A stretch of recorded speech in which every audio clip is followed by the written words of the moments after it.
वासुदेवाय। ओम नमो भगवते वासुदेवाय। ओम नमो भगवते वासुदेवाय। नारायणं नमस्कृत्य नारायणं नमस्कृत्य नरं चैव नरोत्तमं नरं चैव नरोत्तमं देवीं सरस्वतीं व्यास देवीं सरस्वतीं व्यास ततो जयमुदीरये ततो जयमुदीरये। नष्प्रायेषु अभद्रेषु नष्प्रायेषु भद्रेषु नित्यं भागवत सेवया नित्यं भागवत सेवया। भगवती उत्तम श्लोके भगवती उत्तम श्लोके भक्तिर्भवति नैष्ठिकी भक्तिर्भवति नैष्ठिकी। भक्ति रसामृत सिंधु की जय। रूप गोस्वामी पाद की जय। तो भक्ति रसामृत सिंधु अध्याय 6 हम कर रहे थे अपनी क्लास में। भक्ति कैसे की जाए, मतलब भक्ति की विधियां बताई गई। रूप गोस्वामी पाद हमें बता रहे हैं क्योंकि सारे शास्त्र भगवान स्वयं भगवद गीता में भक्ति करने के लिए कहते हैं और सारे शास्त्र सारे आचार्य भक्ति करने के लिए कहते हैं। लेकिन भक्ति क्या किसे कहते हैं ये पहले हमने समझा पिछले अध्यायों में कि भक्ति कहते किसे हैं, भक्ति क्या होती है। कि एक शुद्ध भक्ति जिसे हम, वो क्या है कि जब हम बिना किसी कामना के बिना किसी भौतिक इच्छा के जो भी भगवान की सेवा करते हैं, प्रेम से जो सेवा करते हैं, प्रेममयी सेवा, वही भक्ति कहलाती है। लेकिन वो प्रेममयी सेवा की क्या क्या विधियां हैं, किन किन तरीकों से वो प्रेममयी सेवा कर सकते हैं, और ये इस अध्याय में बताया गया। और 64 तरीके बताए गए भक्ति की करने के। 64 विधियां बताई गई, 64, और उसमें से उनको 3 हिस्सों में बांटा गया। पहले 10 तरीके जो है वो एक तरह से मुख्य बताए गए, मूल जिसको कहते हैं, मूल 10 हिस्से, 10 पार्ट्स। उसके बाद 10 फिर गौड़ जिसको कहते हैं सेकेंडरी, है ना। पहले प्राइमरी और सेकेंडरी ये 10-10 दोनों में बांटे गए, जो कि हमने जो मुख्य 10 थे वो हमने पिछली क्लास में किए थे, और सेकेंडरी 10, और फिर उसके बाद 44 जो हैं वो एक तरह से कार्य बताए गए कि भक्ति के क्या क्या कार्य होते हैं। जो ये कार्य किए जाते हैं वो सब भक्ति है ना, सब भक्ति है। लेकिन साथ में कंडीशन सबके साथ लगी हुई है। वो कंडीशन क्या है कि हम प्रेम पूर्वक करें, प्रीति पूर्वक करें, भाव पूर्वक करें, ना कि किसी भौतिक कामना के या भौतिक इच्छा के या कोई मान्यता मान करके, मन्नत मान करके हम कुछ करें। हम दिया जला रहे हैं तो हम जी 40 दिन दिया जलाएंगे तो हमारा ये काम सिद्ध हो जाए या हो गया, तो इस तरीके इसलिए हम दिया जला रहे हैं। ये भक्ति नहीं है, ये हमारा डील है, बिजनेस है। वो हम डील बिजनेस सीखने भक्ति रसामृत सिंधु से नहीं आए हैं। वो तो जो डील करना है वो तो हमें आता ही है, वो हमें खुद ब खुद आ जाता है, हमें कोई सिखाता नहीं है, वो हमें खुद से आ जाता है। लेकिन भक्ति को फिर भी सीखना पड़ता है। तो रूप गोस्वामी पाद हमें भक्ति करना सिखा रहे हैं, है ना, सिखा रहे हैं। तो हमने पिछली क्लास में 10 मुख्य मूल सिद्धांत जो है, मूलभूत सिद्धांत जिसे कहते हैं, उसकी पर चर्चा की थी। 10 मूलभूत सिद्धांत। उसमें से क्या था कि प्रामाणिक गुरु के चरण कमलों की शरण ग्रहण करना। सबसे मूल सिद्धांत क्या है कि प्रामाणिक गुरु के चरण कमलों की शरण ग्रहण करना। जिसने गुरु के चरण कमलों की शरण ग्रहण कर रखी है वो समझ लीजिए वो भक्ति पथ पर अग्रसर हो रहा है। लेकिन अब आजकल गुरु भी, छंदे गुरु भी हैं, हर तरह के गुरु हैं, तो गुरु कैसे होने चाहिए ये भी हमें थोड़ा समझना है कि क्या गुरु हमें भौतिकता में लिप्त कर रहे हैं या भौतिकता से निकाल रहे हैं, है ना। भौतिक संसार में हमें लिप्त कर रहे हैं या भौतिक संसार से निकलने का संदेश दे रहे हैं। लिप्त कर रहे हैं इन द सेंस कि हमें उपाय बता रहे हैं कि क्या कैसे आप भौतिक सुख ज्यादा प्राप्त कर सकते हो। भौतिक संसार में लिप्त करने का अर्थ क्या है कि हमें और तरह तरह के उपाय बताना कि कैसे आप और भौतिक सुख प्राप्त कर सकते हो, भौतिकता में और कैसे लिप्त हो सकते हो, या फिर आपको कैसे भक्ति पथ पर अग्रसर होना है, इसके बारे में समझा रहे हैं। तो हम कैसे गुरु की शरण में जाते हैं, ये हमारे ऊपर है, हमें सीखना है, ये सब कुछ हमें परखना है कि हम कैसे गुरु की शरण में जा रहे हैं। दूसरा, गुरु द्वारा दीक्षित होकर उनसे भक्ति करना सीखना। गुरु द्वारा दीक्षित होकर उनसे गुरु पद आश्रय तो ग्रहण कर लिया और उनसे दीक्षित होकर के उनसे भक्ति करना सीखना। कैसे भक्ति करें। अब अगले जो स्टेप्स हैं, अगले 10 या अगले 44, उसमें एक तरह से वो भक्ति करना सिखाया जाएगा, क्या भक्ति करने के क्या क्या तरीके हैं। और तीसरा, श्रद्धा पूर्वक और भक्ति पूर्वक गुरु के आदेशों का पालन करना, गुरु के निर्देशानुसार महान आचार्यों के पद चिन्हों पर चलना और कृष्ण भावनामृत में अग्रसर होने के लिए गुरु से जिज्ञासा करना। गुरु से जिज्ञासा कैसी करना? कृष्ण भावनामृत में अग्रसर होने के लिए, कैसे मैं भक्ति में आगे बढ़ूं, ना कि मैं कैसे मेरा मटेरियल उसमें मेरा भौतिक उसमें मेरा अपलिफ्टमेंट हो, मैं कैसे आगे बढ़ूं, कैसे तरक्की करूं, मैं कैसे उन्नति करूं। तरक्की की डेफिनेशन, उन्नति की डेफिनेशन क्या है हमारे लिए, ये हमें समझना पड़ेगा कि एक भक्त के लिए एक उन्नति की डेफिनेशन क्या है, बताइए। उन्नति किसे कहते हैं? भगवान के प्रति प्रेम होना ज्यादा, उनके लिए हम क्या कर सकते हैं, किस तरीके से हम सेवा कर सकते हैं, भक्तों के साथ कैसे रह सकते हैं, भगवान की कैसे सेवा में हमारी रुचि बढ़ रही है या नहीं बढ़ रही है ना। भक्ति में उन्नति करने का अर्थ है कि हमारा क्या सेवा में रुचि बढ़ रही है या नहीं बढ़ रही है, हमारी जप में रुचि बढ़ रही है या नहीं बढ़ रही, हमारी भक्तों की सेवा करने में रुचि बढ़ रही है या नहीं बढ़ रही, हमारी शास्त्रों के श्रवण में, भगवान की कथाओं के श्रवण में रुचि बढ़ रही है या नहीं बढ़ रही। ये पैरामीटर्स हैं उन्नति करने के। अगर इसमें उन्नति रुचि बढ़ रही है तो इसका मतलब हम उन्नति कर रहे हैं, हमारा भक्ति के कार्यों में मन लग रहा है या नहीं लग रहा है, ये उन्नति करना है। तो यही बता रहे हैं, कृष्ण भावनामृत में अग्रसर होने के लिए गुरु से जिज्ञासा करना, और अगर नहीं रुचि बढ़ रही, नहीं मन लग रहा, तो गुरु से इसके लिए जिज्ञासा करना, पूछना। गुरु से अगर प्रश्न पूछना है, अवसर मिले तो हमें गुरु से इस तरीके से प्रश्न पूछने हैं कि हम कैसे उन्नति करें, कैसे हमारे अंदर ये आए कि हम नाम के प्रति या सेवा के प्रति हमारी रुचि बढ़े, रुचि में हमारे अंदर ये इच्छा जागृत हो कि हम हर समय सेवा की इच्छा हमारे अंदर जागृत हो। कैसे हम करें, ये गुरु से जिज्ञासा करने हैं। और आगे बता रहे हैं कि भगवान कृष्ण की तुष्टि के लिए किसी भी भौतिक वस्तु का परित्याग करने के लिए उद्यत रहना। तभी ये मूल 10 जो है अलग करके रूप गोस्वामी ने अलग करके रखे हैं कि ये तो उन्नत भक्तों के लिए है, कि भगवान कृष्ण के लिए हम कुछ भी, उनकी तुष्टि के लिए हम कुछ भी त्याग कर सकते हैं। किसी भी भौतिक वस्तु का त्याग करने के लिए उद्यत रहना। कर सकते हैं क्या? प्रेम ज्यादा भगवान के प्रति कोशिश कर सकते हैं, कोशिश कर सकते हैं, नहीं कर सकते हैं, कोशिश भी कर सकते हैं, और कभी ना भी हो पाए तो लेकिन हृदय में इच्छा तो है कि हाँ हम कर पाए, कर सकें, ऐसा कर सकें, है ना।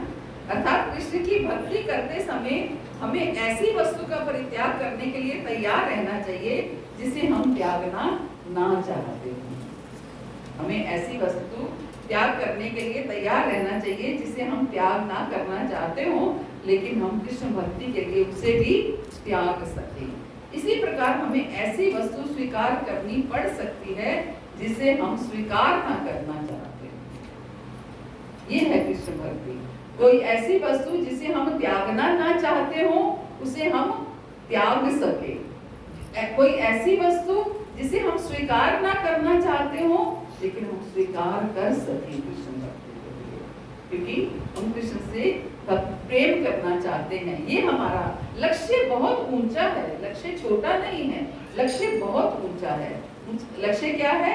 कृष्ण प्रेम प्राप्त करना, ये हमारा लक्ष्य है। तो उस लक्ष्य को प्राप्त करना, उस लक्ष्य को साधना। एक बच्चा है, उसने लक्ष्य क्या रख रखा है कि मैं 99% स्कोर करूं, तो उसको मेहनत उसी हिसाब से करनी पड़ेगी। अगर उसका लक्ष्य ही यही है कि मेरे को मेरे 50% आ जाए, पासिंग मार्क्स आ जाए, तो ठीक है, मैं नेक्स्ट क्लास में पहुंच जाऊं, तो उसको मेहनत उसी हिसाब से करनी पड़ेगी। हमारा लक्ष्य क्या है कि हम 100% स्कोर करें, हम कृष्ण प्रेम प्राप्त करें, कृष्ण के चहेते बन जाएं, कृष्ण के प्रिय बन जाएं, कृष्ण की सेवा प्राप्त हो जाए। बताओ, कृष्ण की सेवा किसको प्राप्त होगी?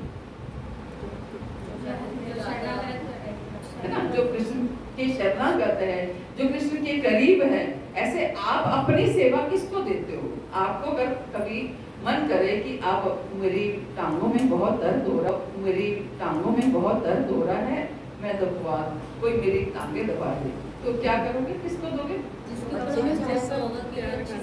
है ना, ये सेवा करेगा, ये मेरा प्रिय है, अपने पुत्र को दोगे, अपने जो भी अपना नियर एंड डियर है उससे आप करवा सकते हो, है ना। हर किसी से आप नहीं करवा सकते, जिससे आप प्रेम करते हो, जो आपके प्रेम से सेवा करेगा, जिस पर आपको भरोसा होगा। ये एक्यूरेट आंसर यही है कि जिस पर आपको भरोसा होगा कि ये मुझसे प्रेम करता है, ये बड़े भाव से और प्रेम से मेरी ये सेवा करेगा, है ना। तो भगवान भी अपनी क्लोजेस्ट सेवा किसको देते हैं? जिन पर भगवान को भरोसा होता है कि ये मेरी प्रेम से और भाव से सेवा करेगा, है ना, प्रेम से और भाव से सेवा करेगा।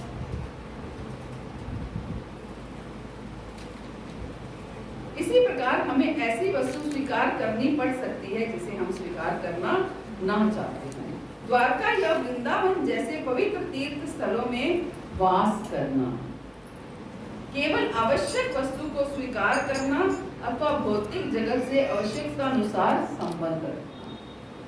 केवल आवश्यक वस्तु को स्वीकार करना और भौतिक जगत से आवश्यकता अनुसार संबंध रखना। जो चीज वस्तु आवश्यक हो केवल उसी को स्वीकार करना, इससे ज्यादा कुछ भी स्वीकार ना करना। और भौतिक जगत से आवश्यकता अनुसार संबंध रखना। केवल आवश्यक वस्तु स्वीकार करने का अर्थ क्या है? जितनी शरीर निर्वाह के लिए आवश्यक है उतना ही हमें स्वीकार करना, ज्यादा उसमें नहीं पड़ना। किसी ने कह दिया वो जगह बहुत अच्छी है, देख के आओ, बहुत बहुत सुंदर है, वो बहुत अच्छी है, तो आपको जरूरत है क्या? है ना। मैं अगर मेरे को अगर कोई कहे कि ये जगह जाके देखो, मुझे लगता है कि वहाँ क्या देखना है जाके, है ना। वहाँ जाके मैं जहाँ भी जाऊंगी वहाँ मेरा धन भी लगेगा, वहाँ मेरा समय भी लगेगा, लेकिन इससे तो मैं किसी धाम में या किसी मंदिर में चली जाऊँ, है ना। हम लोग जयपुर जाते हैं तो स्पेशल कहाँ जाते हैं? हवा महल जाते हैं? नहीं, हवा महल भी जाते होंगे। नहीं, वो चौकी रानी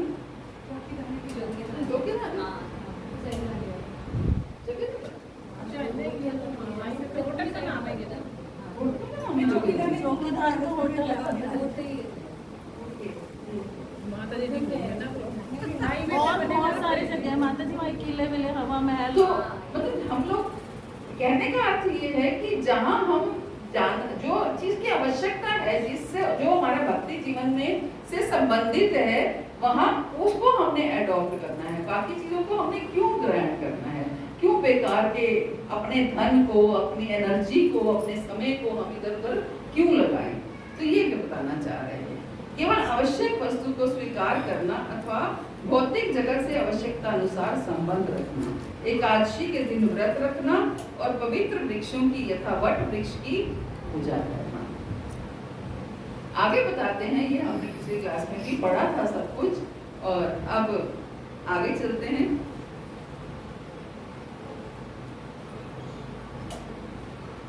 प्रश्न उठ सकता है कि यहाँ भगवान ने वट वृक्ष की, सॉरी रूप गोस्वामी पाद ने वट वृक्ष की पूजा करने के लिए क्यों बोला है? ऑक्सीजन ज्यादा ऑक्सीजन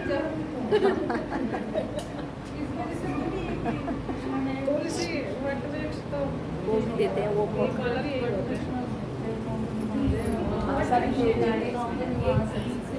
नहीं, वो कुछ और था वो। नहीं, लेकिन तुलसी की पूजा नहीं बोली पहले 10 पॉइंट्स में, वट वृक्ष की पूजा बोली। वट वृक्ष के नीचे भगवान कृष्ण का माता जी महालक्ष्मी का वास है ना बांडी के वन में। ऐसे तो वट वृक्ष के नीचे ही भागवत सुनाई गई थी, वट वृक्ष के नीचे विवाह हुआ था, वट वृक्ष के नीचे गीता सुनाई गई थी, सब कुछ वट वृक्ष के नीचे हुआ। इस ज्यादा वरदानी होगा वट वृक्ष, क्योंकि विशाल होते हैं ना, वो बहुत हम फैला लोग हुआ होता है उसके जड़ें। ठंडक एक बीच से माता जी, बाहर वैसे तो वो यही- ऑक्सीजन ओनली मतलब छोड़ते हैं, कार्बन शास्त्रों में तो डाइऑक्साइड। यही लिखा हुआ है कि देवताओं का वास है उसमें। वो ऑक्सीजन के तो रीजन तो यही है कि सारे देवताओं का उसमें वास होता है, एक सबसे पवित्र वृक्ष माना गया था उसकी। लेकिन मुझे मेरे मन में तो ये जिज्ञासा आई थी, पता नहीं आप लोगों ने क्यों नहीं प्रश्न पूछा, मेरे मन में ये प्रश्न आया था कि तुलसी को छोड़ के वट वृक्ष क्यों लिखा गया? कि हमें तो रेगुलर पूजा तुलसी की बोली जाती है। मैं भी यही सोच रही हूँ, अभी कहते हैं ना माँ तुलसी की पूजा होती है।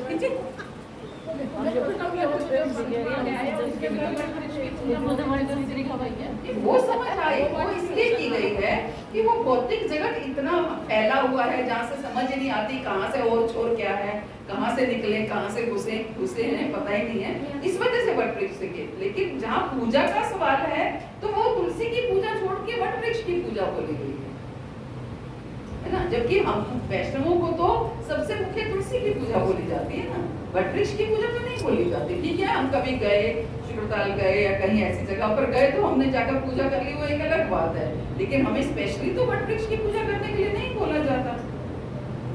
लेकिन यहाँ पर रूप गोस्वामी पाद ने पहले 10 पॉइंट में ही वट वृक्ष की पूजा बोली है, यानी कि मुख्य बात है ना। मेरे मन में तो ये प्रश्न आया था, मुझे नहीं पता आप लोगों के मन में क्यों नहीं आया। आगे दिया हुआ तुलसी का मुझे लगा आगे तुलसी को ही होती है पूजा तो तुलसी का करते हैं कार्तिक के महीने में। क्या एक पंडित जी आए थे मेरे घर, मतलब पुराने हैं बहुत, हमारे घर आते जाते हैं। तो उन्होंने बोला कि मेरी टांगों में बहुत दर्द हो रहा है, मैं दबवा, कोई मेरी टांगे दबा दे, तो क्या करोगे, किसको दोगे? जैसा होगा कि अच्छी सेवा है करें ना, ये सेवा करेगा, ये मेरा प्रिय है, अपने पुत्र को दोगे, अपने जो भी अपना नियर एंड डियर है उससे आप करवा सकते हो, है ना। हर किसी से आप नहीं करवा सकते, जिससे आप प्रेम करते हो, जो आपके प्रेम से सेवा करेगा, जिस पर आपको भरोसा होगा। ये एक्यूरेट आंसर यही है कि जिस पर आपको भरोसा होगा कि ये मुझसे प्रेम करता है, ये बड़े भाव से और प्रेम से मेरी ये सेवा करेगा, है ना। तो भगवान भी अपनी क्लोजेस्ट सेवा किसको देते हैं? जिन पर भगवान को भरोसा होता है कि ये मेरी प्रेम से और भाव से सेवा करेगा, है ना, प्रेम से और भाव से सेवा करेगा।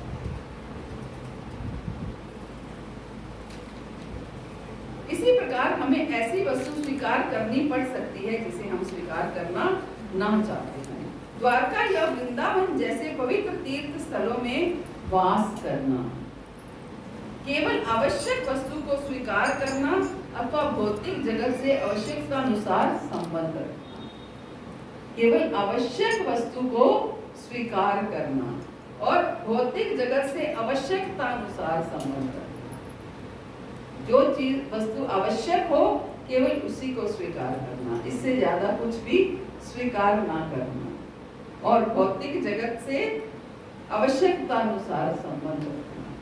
केवल आवश्यक वस्तु स्वीकार करने का अर्थ क्या है? जो जरूरत है, जितना जरूरत है, जितनी शरीर निर्वाह के लिए आवश्यक है उतना ही हमें स्वीकार करना, ज्यादा उसमें नहीं पड़ना। किसी ने कह दिया वो जगह बहुत अच्छी है, देख के आओ, बहुत बहुत सुंदर है, वो बहुत अच्छी है, तो आपको जरूरत है क्या? है ना। हम मैं अगर मेरे को अगर कोई कहे कि ये जगह जाके देखो, मुझे लगता है कि वहाँ क्या देखना है जाके, है ना। वहाँ जाके मैं जहाँ भी जाऊंगी वहाँ मेरा धन भी लगेगा, वहाँ मेरा समय भी लगेगा, लेकिन इससे तो मैं किसी धाम में या किसी मंदिर में चली जाऊँ, है ना। हम लोग जयपुर जाते हैं तो स्पेशल कहाँ जाते हैं?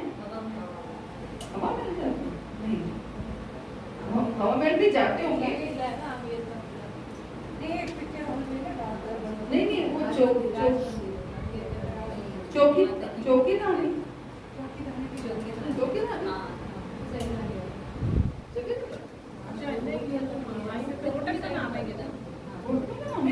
चौकीदार का होटल माता जी ने घूमे ना और बहुत सारी जगह माता जी वहाँ किले विले हवा महल। तो मतलब हम लोग कहने का अर्थ ये है कि जहाँ हम जो चीज की आवश्यकता है, जिससे जो हमारे भक्ति जीवन में से संबंधित है, वहाँ उसको हमने एडॉप्ट करना है। बाकी चीजों को हमने क्यों ग्रहण करना है?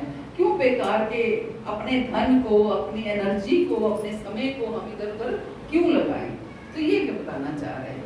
केवल आवश्यक वस्तु को स्वीकार करना अथवा भौतिक जगत से आवश्यकता अनुसार संबंध रखना, एकादशी के दिन व्रत रखना और पवित्र वृक्षों की यथा वट वृक्ष की पूजा करना।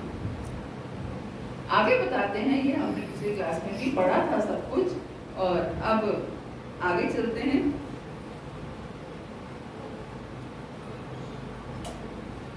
यहाँ प्रश्न उठ सकता है कि यहाँ भगवान ने वट वृक्ष की, रूप गोस्वामी पाद ने वट वृक्ष की पूजा करने के लिए क्यों बोला है?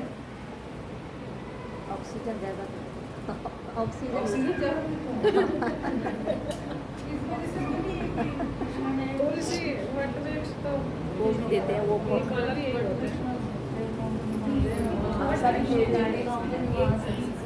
नहीं, वो कुछ और था वो।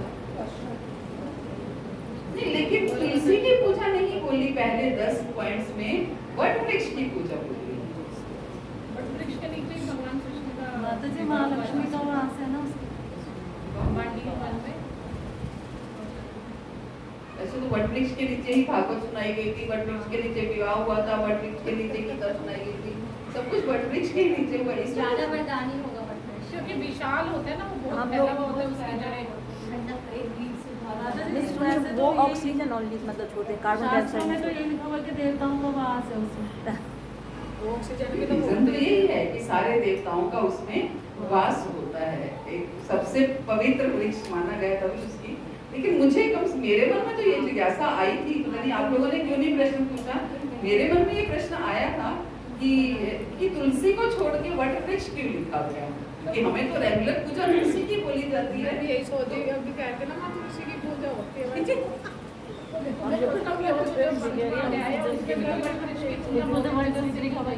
वो समझ आई, वो इसलिए की गई है कि वो भौतिक जगत इतना फैला हुआ है जहाँ से समझ ही नहीं आती कहाँ से और छोर क्या है, कहाँ से निकले, कहाँ से घुसे हैं, पता ही नहीं है। इस वजह से वट वृक्ष के, लेकिन जहाँ पूजा का सवाल है तो वो तुलसी की पूजा छोड़ के वट वृक्ष की पूजा बोली गई है ना। जबकि हम वैष्णवों को तो सबसे मुख्य तुलसी की पूजा बोली जाती है ना, वट वृक्ष की पूजा तो नहीं बोली जाती। ठीक है, हम कभी गए, शुक्रताल गए या कहीं ऐसी जगह पर गए तो हमने जाकर पूजा कर ली, वो एक अलग बात है। लेकिन हमें स्पेशली तो वट वृक्ष की पूजा करने के लिए नहीं बोला जाता।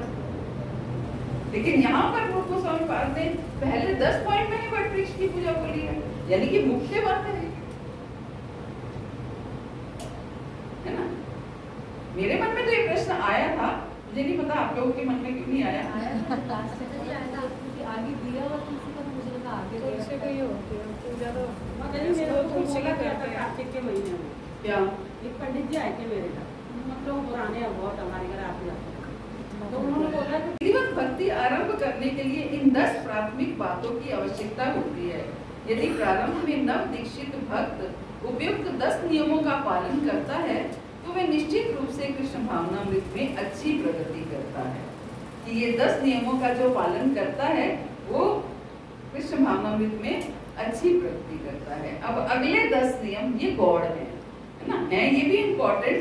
64 में से पहले 10 को फिर 10 को। इसके अतिरिक्त जिन आदेशों की सूची दी गई है वे हैं अभक्तों की संगति का दृढ़ता से परित्याग। क्या? अभक्तों की संगति का दृढ़ता से परित्याग। दृढ़ता से बोला है, सिंपल शब्दों में नहीं बोला कि अभक्तों की संगति का त्याग नहीं बोला, दृढ़ता से त्याग बोला है।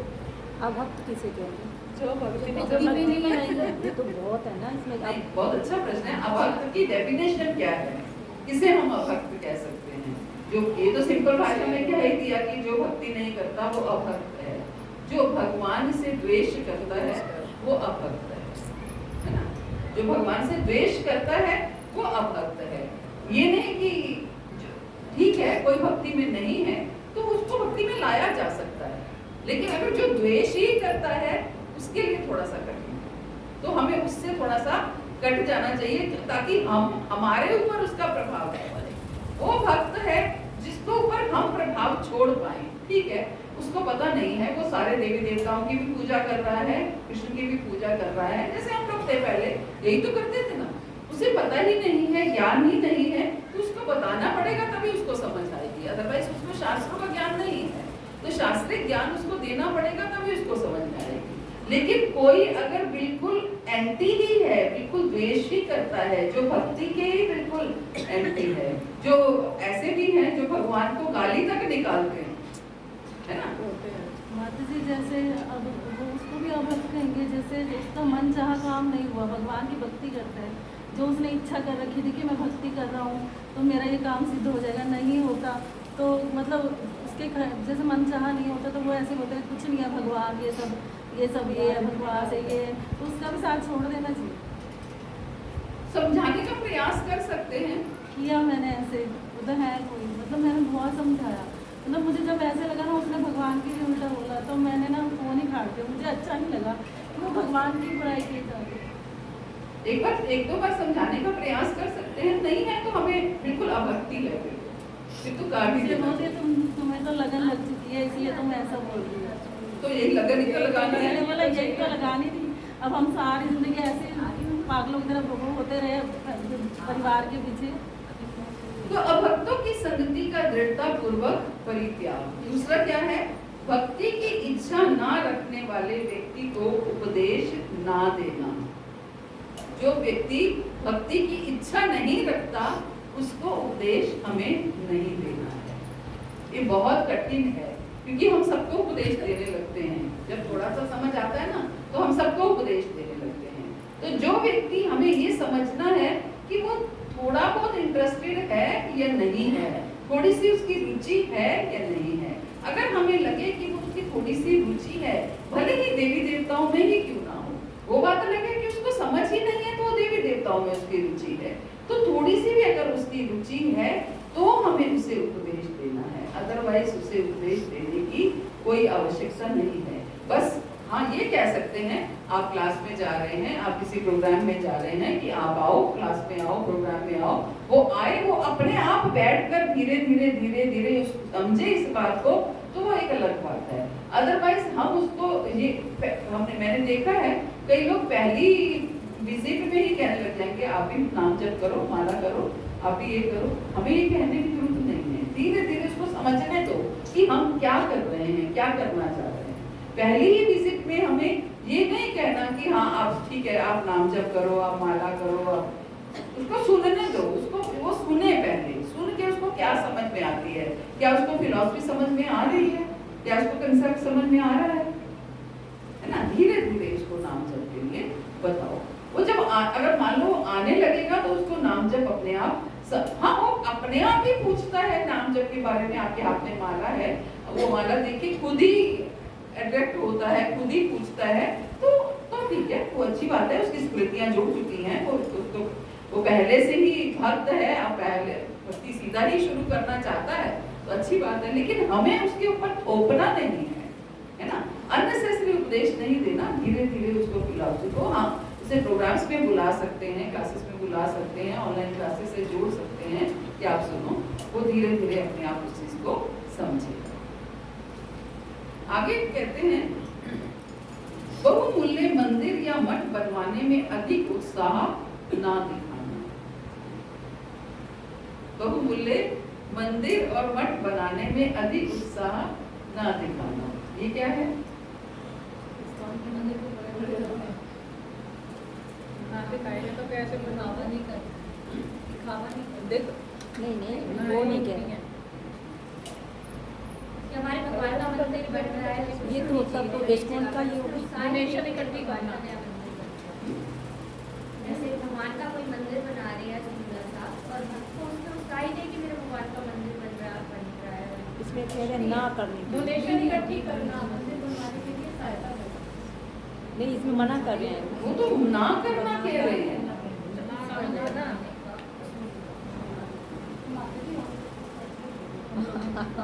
तो यही लगे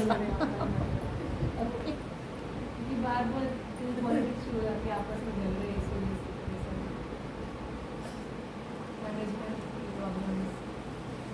कि हमें बहुत ज्यादा ऐसा नहीं कर, ठीक है हमें डोनेशन कलेक्ट करनी है, हमें जो सेवा मिलती है उसको मंदिर कंस्ट्रक्शन के लिए लगानी है, लेकिन उसी के पीछे ही हम ये नहीं करते रहे कि हमारा फोकस केवल उसी में है, ये नहीं करना है ना। उससे क्या है हमारी भक्ति परिपक्वता अधिक कह रहे मतलब ज्यादा अधिक आसक्त नहीं होना है ना, उससे हमारी भक्ति परिपक्वता है। इसलिए क्या बोला है कि बहुमूल्य मंदिर या मठ बनवाने में अधिक उत्साह न दिखाना, उत्साह दिखाना है, अधिक उत्साह न दिखाना। ठीक है, कलेक्शन हो रही है, डोनेशन आ रही है, किसी ने दिया मंदिर की सेवा में लगा दो, हमने कंस्ट्रक्शन में लगा दिया, ठीक वो एक ठीक है, लेकिन उसी के हमारा फोकस ही केवल इसी में है कि हमारा मंदिर बन जाए, वो नहीं। माता जी मठ क्या होता है? मठ यही होता है कि जो जैसे ये गौड़िया मठ है, अब गौड़िया मठ वाले उनको वो मंदिर को मठ आश्रम जिसको कह सकते हैं, आश्रम की एक दूसरी फॉर्म है मठ, जिसमें बहुत सारे संत रहे, बहुत सारे ब्रह्मचारी रहे और भगवान की सेवा हो, कोई मठ है। आश्रम भी एक आश्रम में क्या होता है कि आश्रम में विग्रह नहीं होते हैं, मठ में विग्रह भी होते हैं। मठ क्या है? आश्रम कम मंदिर है, आश्रम प्लस जो मंदिर है वो मठ है। मंदिर अकेला मंदिर है जिसमें भगवान होते हैं, मठ क्या होता है, आश्रम क्या होते हैं जिसमें सन्यासी लोग रहते हैं, ब्रह्मचारी लोग रहते हैं, वो आश्रम है। लेकिन मठ दोनों का कॉम्बिनेशन है, उसमें वो रहते भी हैं और साथ में मंदिर। गुरुकुल में तो गुरुकुल में तो पढ़ाई होती है ना, और ना तो अधिक पुस्तकें पढ़ना, ना ही श्रीमद् भागवत या भगवत गीता वांच कर उन पर व्याख्यान देकर जीविका अर्जित करने की धारणा को विकसित करना, ना तो अधिक पुस्तकें पढ़ना। ये नहीं कि जो पुस्तक दिख जाए वही पढ़ने लगना, हमें ज्यादा पुस्तकों की ओर नहीं वो करना। कितना अलर्ट किया गया, मैं बड़ी बारीकी से मैं इसको पढ़ रही थी कि देखो कितने एक एक चीज रूप गोस्वामी पाद ने बारीकी से बताई कि जो गलतियां हम करते हैं अक्सर, क्योंकि भक्ति में है, जहाँ भगवान की बुक देखी वहाँ मन कर गया, मेरे जैसे बंदा वैसे ही वहीं से ले लेता है कि पढ़ने इच्छा होने लगी पढ़ने की। तो इसलिए अलर्ट किया गया है, ज्यादा बुक्स को पढ़ने की आवश्यकता नहीं है, ना तो अधिक बुक्स पढ़ना और ना ही श्रीमद् भागवत और भगवत गीता के संदेश को आप धन लेकर धन अर्जित करने के उद्देश्य से, हम देखते हैं ना भागवत कथा या जो भी कथाएं हम पैसे के लिए जो करते हैं वो हमें नहीं करना है। उससे क्या है, जीविका अर्जित करने की धारणा को विकसित कर उन पर व्याख्यान देकर जीविका अर्जित नहीं करना। यही चल रहा है आजकल ज्यादा।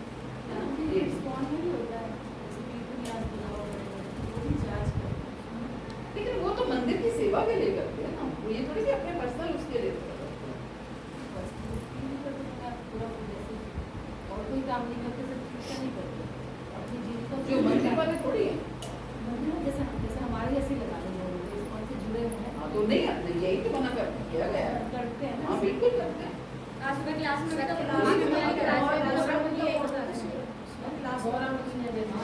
कभी कड़वा भी बोलना है, कभी मीठा भी बोलना, हर तरीके से। घर में माता पिता क्या करते हैं, हमेशा मीठा बोलते हैं क्या? नहीं बोलते ना, कभी मीठा भी बोलते हैं, कभी कड़वा भी बोलते हैं, कभी डांटते भी हैं, कभी लाड भी करते हैं, प्यार भी करते हैं, हर तरीके से बात करते हैं। ऐसे ही हमें माता जी मुझे तो माता जी वो मतलब इतना पढ़ना नहीं जानती, इतना पढ़ी तो थी लेकिन थोड़ा ही थी। कभी कड़वा भी बोलना है, कभी मीठा भी बोलना, हर तरीके से।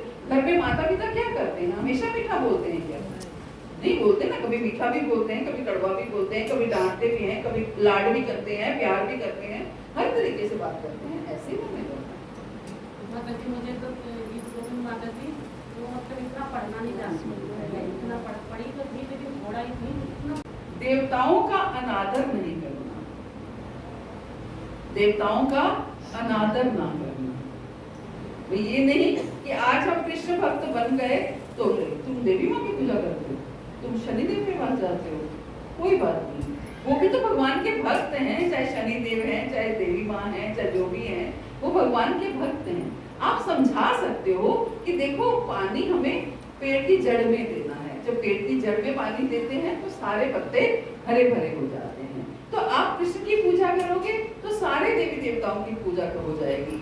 आप आज शनिदेव को पूज रहे हो, आज देवी को पूज रहे हो, आज किसी और देवता को पूज रहे हो, आखिर कब तक कितने 33 करोड़ देवी देवता हैं, किसकी किसकी पूजा करोगे? एक की पूजा करोगे दूसरा नाराज हो जाएगा, तो एक कृष्ण की पूजा करो, सारे देवी देवता अपने आप प्रसन्न हो जाएंगे, है ना। तो ये हमें इस तरीके से हम उसको समझा सकते हैं, लेकिन उनकी हंसी नहीं करनी है कि आप उस देवी देवता की पूजा कर रहे हो या उस देवी देवता की पूजा कर रहे हो, जी आप तो भोले बाबा के, वो तो भांग पीते हैं, वो तो कुछ सब परम वैष्णव हैं, वो किसी के बारे में हमें कुछ भी, सबका आदर करना है, प्रणाम सबको करना है, सम्मान सबको देना है, हमें किसी का अनादर नहीं करना है।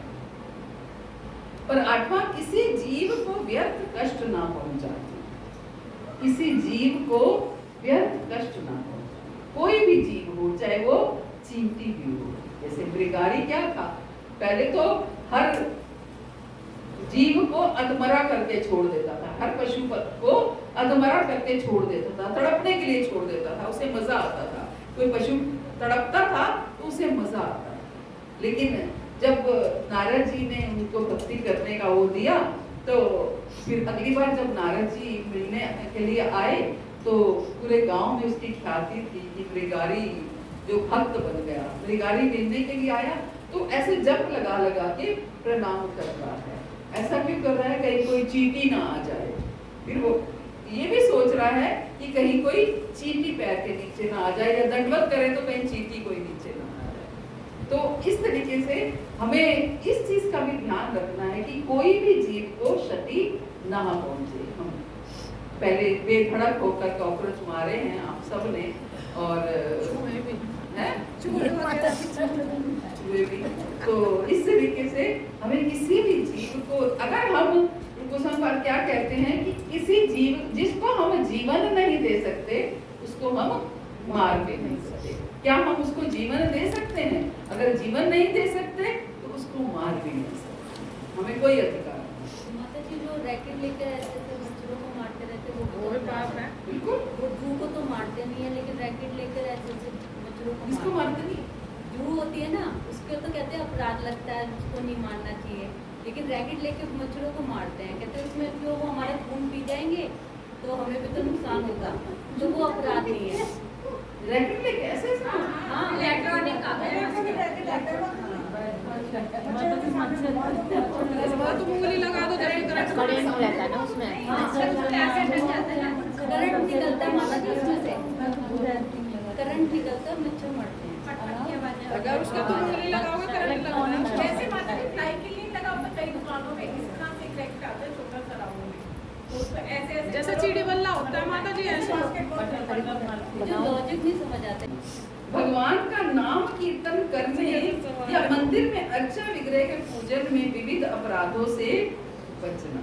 भगवान का नाम कीर्तन करने या मंदिर में अर्चा विग्रह के पूजन में विविध अपराधों से बचना।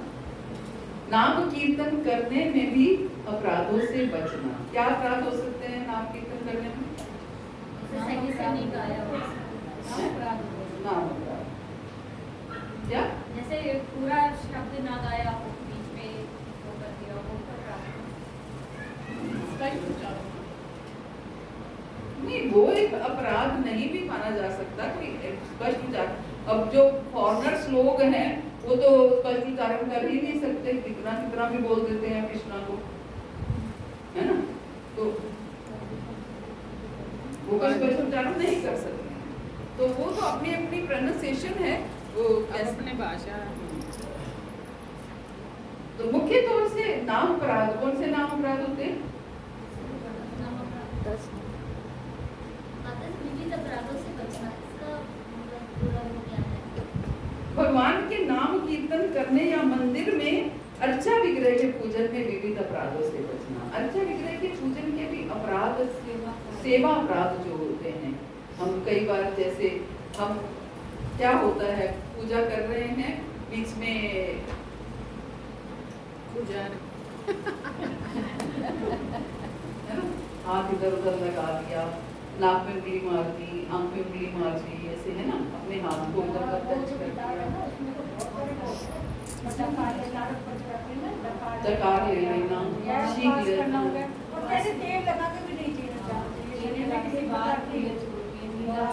हाँ, बाद में छोटी भी पूजा नहीं करनी चाहिए, मैंने भी पढ़ा था। सेवा करते हुए या आरती करते हुए किसी को छींक या खांसी आती है तो दोबारा से करनी चाहिए। क्या दोबारा से करना चाहिए? सही बात है। देखो ये सब बातें ना ज्यादा मंदिर के लिए है ना, जहाँ पूरे विधिवत तरीके से ये सब कुछ हो रहा है, वहाँ एक पुजारी केवल इसी के लिए अपॉइंट किया हुआ है कि जो वो भगवान की आरती पूजा करे। भगवान एक आरती पूजा का पुजारी अलग होगा, भगवान के श्रृंगार करने का पुजारी अलग होगा, हर चीज का पुजारी अलग अलग है। वहाँ तो ये कार्य हो सकते हैं। जहाँ घर में आप स्नान भी आपने कराना है, आरती भी आप ही ने करनी है, भगवान को ड्रेसअप भी आपने करना है, भोग भी आप ही ने बनाना है, लगाना भी आपने है, तो उस जगह पे हमें थोड़ी सी लीनियंसी बरतनी पड़ती है। तो इसलिए घर के लिए ये सब नहीं होते हैं। घर में तो अगर मंदिर में तो आपकी सुबह 4:30 बजे मंगल आरती हो जाती है, अगर 4:30 बजे होती है, नहीं होती है तो वो अपराध है। लेकिन घर में 4:30 बजे मंगल आरती नहीं हुई है तो कोई अपराध नहीं है। लेकिन हाँ, घर में भी आपका अपना एक फिक्स शेड्यूल होना चाहिए, है ना, फिक्स शेड्यूल होना चाहिए, वो करना चाहिए। लेकिन ये नहीं कि आपको 4:30 ही करना है, कोई 5 भी कर सकता है, कोई 6 भी कर सकता है, 8 भी कर सकता है, कोई 7:30 बजे का माता जी मेरा तो कोई किसी भी जो भी आपकी रूटीन सेट है उस हिसाब से कर सकता है। तो ऐसे बहुत सारे अपराध हैं कि हम भगवान के सेवा करते हुए जो भी अपराध होते हैं, हम सेवा करते हैं, हमारे नेल्स बड़े हुए हैं, भगवान का श्रृंगार कर रहे हैं, नेल्स बड़े हुए हैं, लग सकता है ना भगवान, पिन लगा रहे हो, है ना, अपराध हो सकता है। मंदिर राधा पार्थ में भगवान की जो सेवा करते थे वो ग्लूटेक जैसे भगवान को लगाते थे, तो ग्लूटेक लगाई ज्वेलरी में, तो बहुत सारी ग्लूटेक लगाते थे, तो ज्वेलरी उतारी, ग्लूटेक कई बार होता है वहीं की वहीं चिपकी रहती है ना। आपको इस बातों को देखना पड़ेगा कि ग्लूटेक चिपकी रहती है।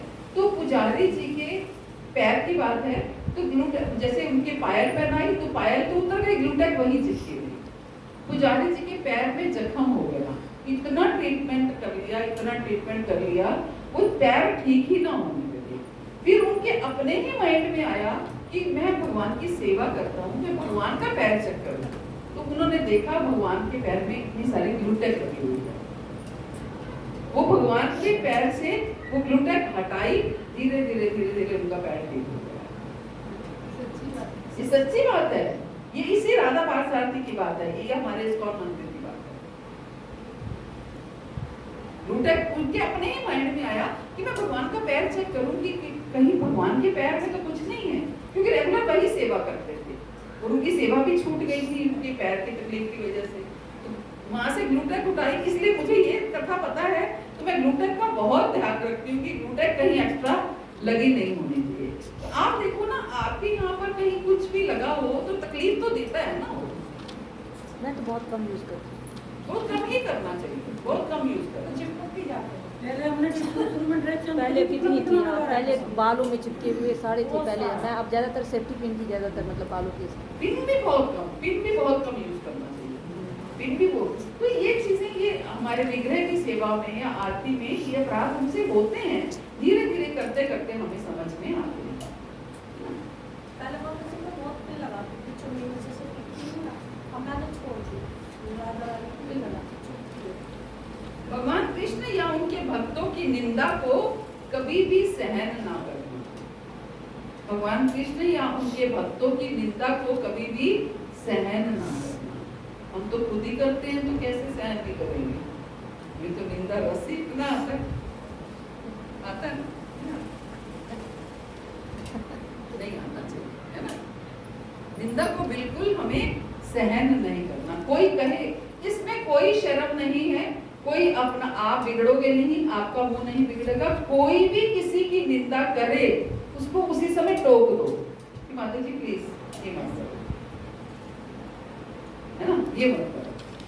अब प्रश्न ये उठता है, निंदा की क्या डेफिनेशन है? निंदा किसे कहते हैं? अब मान लो सेंटर में कुछ गलत हुआ, किसी माता जी ने कोई ऐसा काम किया जो, आपने कुछ ऐसा किया जो मंजूमेधा माता जी को पसंद नहीं आया, है ना? अब मंजूमेधा माता जी आपको कहेंगी तो मंजूमेधा माता जी के मन में ये आ रहा है कि अगर मैं आपको बोल लूंगी तो आप नाराज हो जाओगे, तो क्या करेंगी? वो भी मैं तरीका चेंज कर देंगी वो कई बार तरीका चेंज करके भी माता जी की बात ठीक है कि अगर थोड़ी भाषा अच्छी हो तो हो सकता है उनकी बात भी बुरी ना लगे, लेकिन कई बार सुनने वाले को ऐसा लगता है कि माता जी कौन है कहने वाली, है ना? बेशक अच्छी हो तो भी कह बेशक अच्छी हो तो भी कह सकते हैं, है ना? तो इसलिए अथॉरिटी को बताने में कोई बुराई नहीं है, कोई निंदा नहीं है। निंदा वो होती है जहां हम किसी के बारे में कोई बात करते हैं, उसके पीछे हमारी इच्छा ये है कि इसकी इमेज खराब हो जाए, है ना? इसको बदनाम करने की मेरी इच्छा है, मैं सबको बताऊंगी इसके बारे में, वो निंदा मैं सबको बताऊंगी ये ऐसे ऐसे करती है, ताकि लोगों को पता चले इसकी असलियत क्या है। होता है ना जी? तो ये हमें नहीं करना है। तो ये 10 नियमों का पालन, 10 हमने पिछले सैटरडे किए थे और 10 हम इस बार किए हैं, तो अभी 44 हम कितनी बार में करेंगे पता नहीं है। तो इन 10 नियमों का पालन किए बिना साधन भक्ति के पद तक ठीक तरह से नहीं पहुंचा जा सकता। कुल मिलाकर श्री रूप गोस्वामी ने 20 बातें बतलाई हैं और वे सबकी सब बहुत महत्वपूर्ण हैं, किंतु इनमें से प्रथम तीन कौन सी हैं? प्रमाणिक गुरु की शरण में जाना, उनसे दीक्षा प्राप्त करना और आदर पूर्वक उनकी सेवा करना, ये सबसे अधिक महत्वपूर्ण है। कौन कौन सी? प्रमाणिक गुरु की शरण में जाना, उनसे दीक्षा प्राप्त करना और उनकी सेवा करना, ये सबसे अधिक। हरे कृष्णा। श्री प्रभुपाद की जय, महाराज की जय। आपको सबको किसी का कोई प्रश्न है?